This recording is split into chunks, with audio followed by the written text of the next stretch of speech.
waxa laga dhimanaya wax weeye nolosheena maxaa la inoo haystaa maxaa siyaad baro la dagaalanay maxamed siyaad meesayna soo doontay meesayna naga doonanay ما كان واحد ما وحيو بحية ما وحيو بحية باري علوس مهد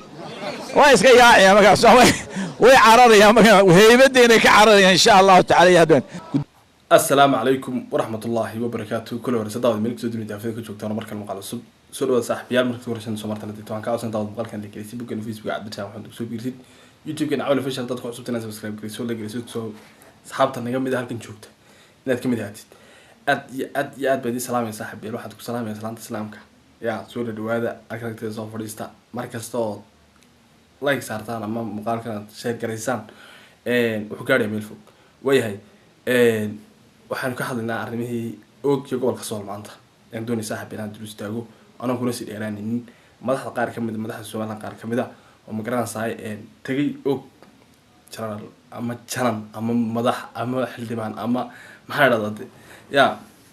Faysal Cali Waraabe gudoomiyaha xisbiga Uxud oo tagay magaalada oog ee caasimadda gobolka Ayn Soomaaliya dana qaldanay wuu bariga aad ma kala qanay وذكر على حسن معنا ما واحد لكن مقران ساي وحدي مقالة أوج وحدي إذا ما دخلنا كتير سومالان أو حركة أيضا مقران ساي ما أنت ساند يلعب كورة شيء سحوي وسوق جارين مقران ساي تردارن بدن يو مقران ساي وحكى قاعدة شب بدنا حركة أيضا ما أنت سكوير ستين إذا ما دا يو مقران سا فيصل على ورابه كده نحلو سولوي مقالة برع حرنتو جوال كتوجر سبلان لوك سولوي فيصل على ورابه ما أنت isaga markii uu ka soo noqday socdaalkiisii imkaransaay dhanka iyo og wayahay ugu horeyntii horta mawduuceena arrinka ugu weyn maanta idin wada waa intaas kale labada saaxiib ee doonayna iyadana ka hadlaa xooy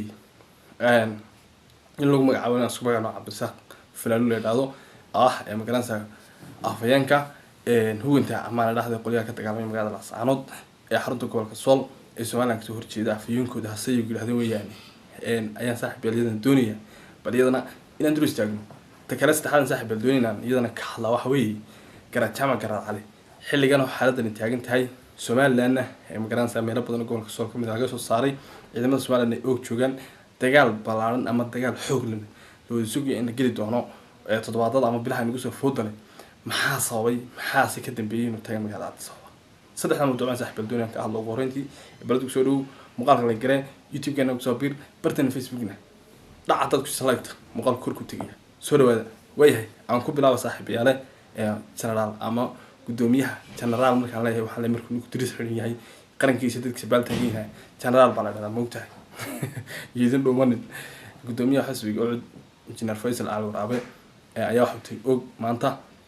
halka ayada wuxuu kala soo kulmay bal muuqaalkiisa iyo kamid ah aan wada daawan waxa laga dhimanaya wax weeye nolosheena maxaa la inoo haystaa maxaa siyaad baro la dagaalanay maxamed siyaad meesayna soo doontay meesayna naga doonanay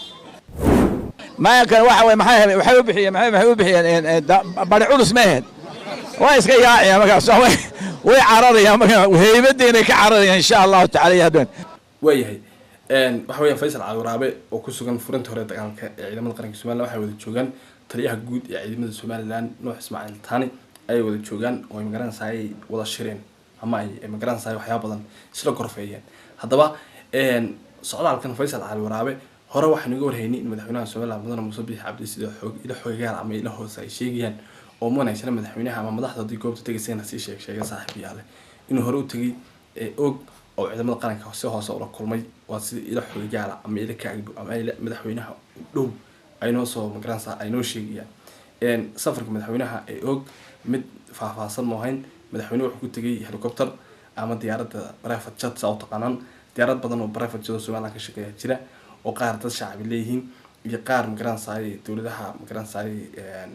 cilaaqaadka Soomaaliland la leedahay imaaraadka kale ay leeyihiin oo madaxweynuhu ku tagay goobta ayada socdaalkan Faysal Cali Waraabe ayaa ku soo beegmay iyadoo xaaladu aad u kacsan tahay xaaladda gobolka Sool iyo sidoo kale magaalada og oo ciidamo aad u tiro badan joogan ayaa magaranayay ku soo beegmaysa wahagaag socdaalkan Faysal Cali Waraabe waxa ka bedeli doonaa mowqifka ama aragtida xisbiyada mucaaradka ee Soomaaliland ee magaranayay dagaalka lagu jiro gobolka Sool ee kooxaha soo horjeeda Soomaaliland taasoo waxaan rajaynayaa inaad commentiga ama xagga hoose inaad nagala wadaagi doonto wayahay sanadkooda hor qabno aan iyadana ku bilaabay Cabdisaaq Falaalu oo afayeenka guud ee kooxaha la magacbaxay ama isku magacaabo ama la idhaahdo SSC sayuu sheegay SSC Khaatumo oo Somaliland la dagaalamaya ayaa waraysi laga qaaday waraysigaas aad baan ugu bogay horta nimanka odayaasha ee Somaliland ka soo horjeeda wadada Soomaaliyeed anigu tacadi ay ma jirto inaan aayo si wanaagsan buu hadlay wax la weydiiyo su'aal aad u xasaasiya oo ah maxaa adiga Faysal Cabdi Bodan channel-kii lagu qabtay og dusheeda ciidamada Somaliland ciidamada bariga ma channel-kii Gambara ama channel-kii aan lahayd tukarraq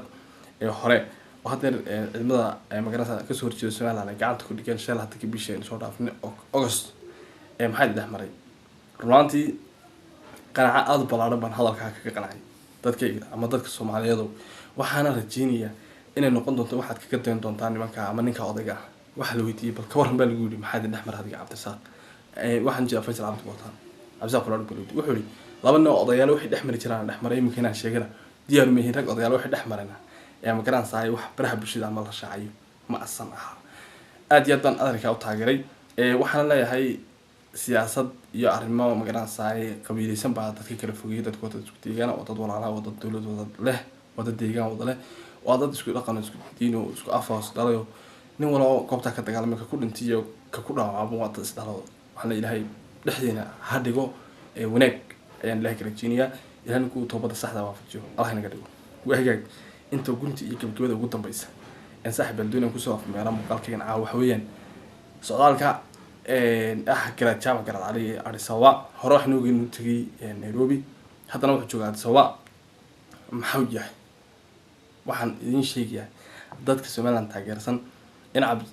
aan raahday kala jaamac garad ali oo Arisawa u joogo sidoo uu wajigiis afraad ee dagaalka u gali lahaa oo dooniyo dadka halka degan inuu waxyaabo badan sidii magaranaysa dadka reer Nairobi magaranaysa Nairobi degan uga soo dhacay dagaalkaasi sidoo loo wado iyo dagaalka in qabiil ku soo duulay laasano si uu aaminsan yihiin in hadarsan dooniyo dadka reer Arisawa uga dhaadhiciyo ama dadka deegaanka oo badan uga dhaadhiciyo in dagaalkaas lagu jiro Somaliland ay kaga soo horjeedaan ilgu garab istaagan maadaama wajigii afraad oo fulay oo ciidamada Somaliland qaar kamid ah ay waxyeelayeen ciidamadana ka soo bixin gobolka Sool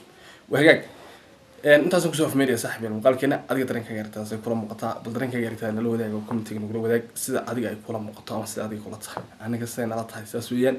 aad iyo aad baan mahadsan saaxiib iyo ku mahadsan joogtaanka dhigashina hadda joogto ama mahadsan tahay hadda soo cusubta maxaa laga baahan muuqaalkeena la gelisid bartan YouTube Cabdisaaq Maxamed Biirtid subscribe gelisid oo naga midaatid aad baan mahadsan